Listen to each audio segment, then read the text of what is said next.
both sides of the aisle. And everyone on the panel today, I believe, has the same stated goals. And I could relate, as Mr. Sutherland said, to the reference that there are spiritual and moral reasons to be good stewards and good caretakers of our land and our water, and to the species of the earth. So our goals are the same. And it is my view that since the Endangered Species Act was enacted in 1973, those goals have become embedded in the American psyche.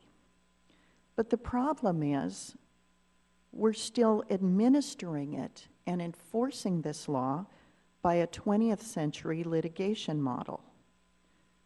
It's like using an edsel in 1913, or rather in 2013.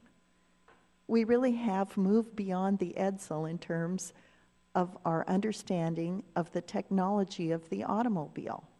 And I would assert that we've moved beyond 1973 in terms of our ability to save species.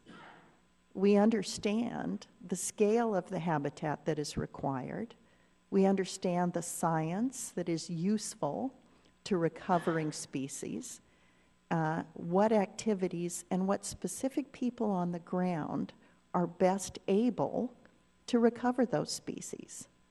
I believe it's time that the law and the rules and regulations caught up with our ability as Americans to conserve and preserve species.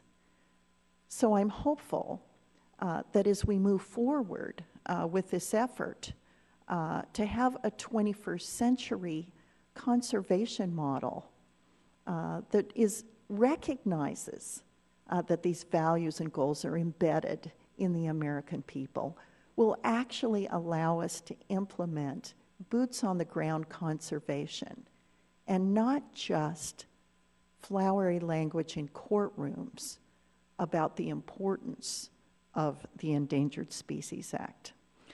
With that conclusion, I once again want to thank our panelists for their extraordinary testimony. This hearing is now adjourned.